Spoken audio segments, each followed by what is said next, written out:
It wasn't like, you know, the weather report was for fog. No, the fog just kind of rolled in.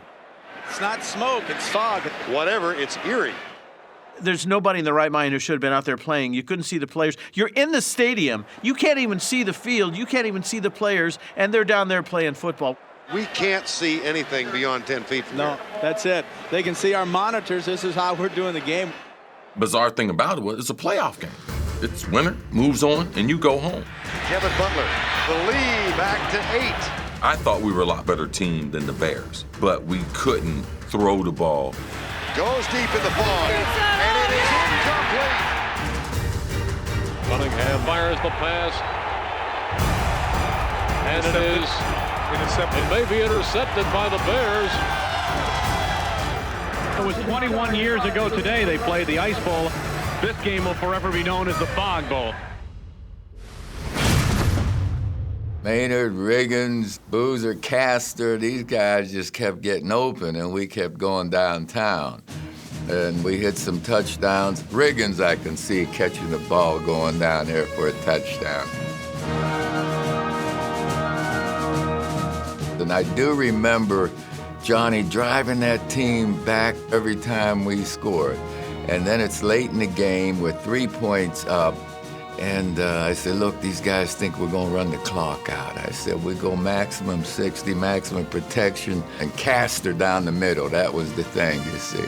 And we hit a 79-yard touchdown. Johnny got the ball back. They drove down the field, ended up scoring.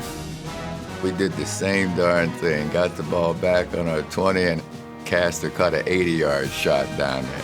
I don't know the stats exactly, but we were going downtown. In all, Namath and Unitas netted 822 yards passing. We were driving to win the football game on offense, and I threw an interception. Jaworski fires, intercepted by the Giants. That should do it. I was down at the end of the bench. I remember looking up, and the Giants had taken a knee, and I figured, okay, this game's over. From here on in, Pizarchik can just fall on the football, and there is nothing the Eagles can do. And all of a sudden, I heard the crowd roar. And Pizarchik fumbles the football. It's picked up by Herman Edwards. 15, 10, 5, touchdown Eagles. I don't believe it. That kind of really jump-started the Eagles franchise. For that Dick Vermeil era and that run, that game was what our team was about.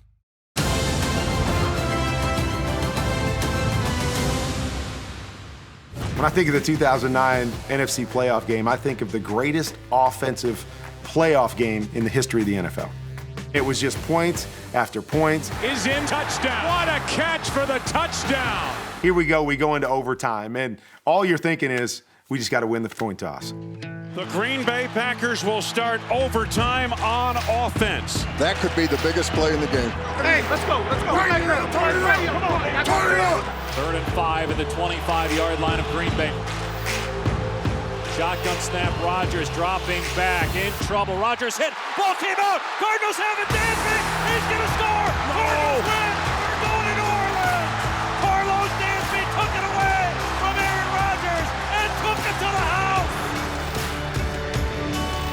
The greatest offensive playoff game in NFL history ends on a defensive play.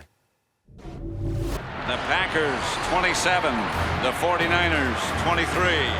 Well, it's all or nothing now. 8 seconds to go, 3rd down. Young almost falls down. Throws to the end zone.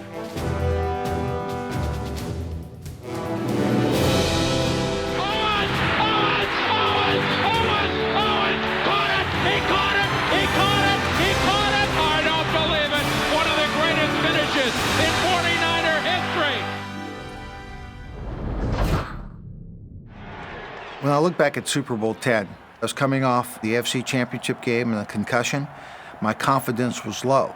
And the only thing I felt I needed to do was make the very first catch, wherever the ball was thrown. The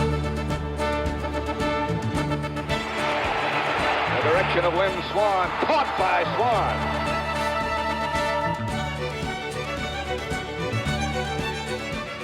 That is on the money. I get my confidence back. If I don't make that catch, maybe I don't make the catch that everyone talks about. Shaw to fire to the near side, and it may be intercepted. Leaping forward was Lynn Swan, and they rule a good catch as Swan meets the defensive back Mark Washington on a great play. There were 5 passes thrown to me in that football game. We completed 4 of them. Now he fires for the bomb, and Lynn Swan going for it. Swan pulls it in for a touchdown. Swan has now caught 4 passes for 161 yards.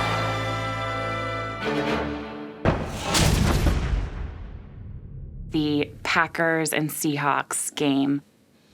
We were all pretty glum for the first bit of it. Ball is picked off. Well, that first half was not going well. The ball was going all over the place. They were making plays. Hey, you know the score is only 16-0. That's all the score is. And then just all these series of events started happening. This whole new game came upon us. There's a fake. John Ryan around the far side. He's going to throw. He's got a man in the end zone. It is a touchdown. Good kick up into the air. It is loose and recovered by Seattle. I think at that moment it was like, that just happened. Seattle's going to somehow win this game. Wilson out to his right. In big trouble. Up for grabs. And caught by Luke Wilson. It just reminded us of how many ways there are to win and why you always keep hanging and you always know something good is just about to happen, and sure enough it did. He's got a man. The ball is caught. Game over, baby. Touchdown. The game is over. The Seahawks are going back to the Super Bowl. Our whole house was shaking because we were going to the Super Bowl. It's a real testament of life. There can definitely be some lows, but how we adjust and how we overcome them is everything.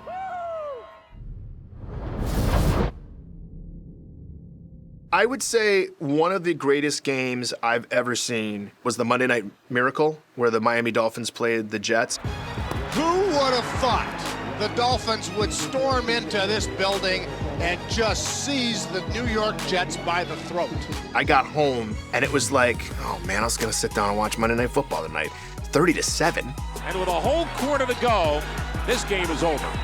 I told you, they heading to the exits, though. Where they going, though? For those Jets fans who left about an hour ago, have we got news for you? There was so much special stuff in that game. Arnold Schwarzenegger, I think he said, Wayne Krabek's going to tie. He's going to turn it around. Wayne Krabek is going to pull it off. The Jets are going to come from behind. You will see. And of course, nobody thought he knew what he was talking about. He's from Austria. Why would you know? He's got Krabek. Touchdown. I think the Dolphins have to be dominated. Ladies and gentlemen, we have a brand new ball game. The Jets win the game 40-37. I'm sure there might be a comeback I don't know about, but that's enormous.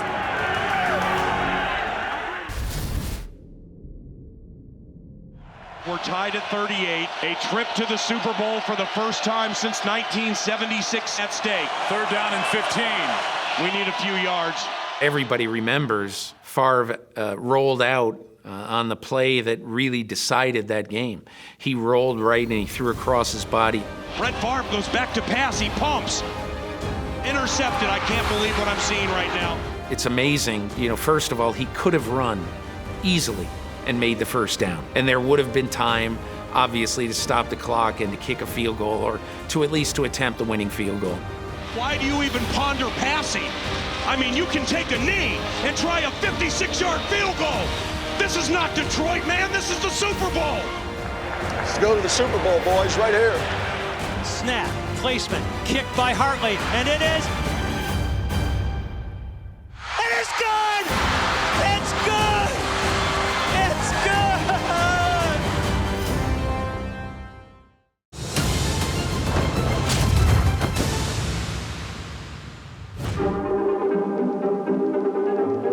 It was the 11th week of the season, and the New York Jets, under the command of Lord Fu Manchu Joe Namath, were in the Oakland Coliseum, and the Jets had the lead with 1 minute 5 seconds left. While Charlie Smith gained 20 yards, the network televising the game made the classic blunder. NBC turned off the uncompleted game in favor of a kiddie special called Heidi.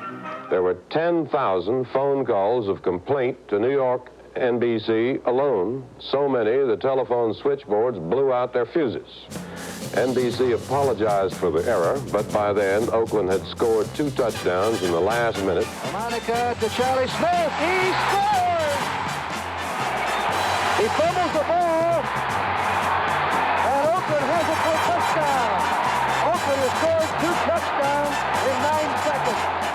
Oakland had beaten New York. The fans who missed it could not be consoled.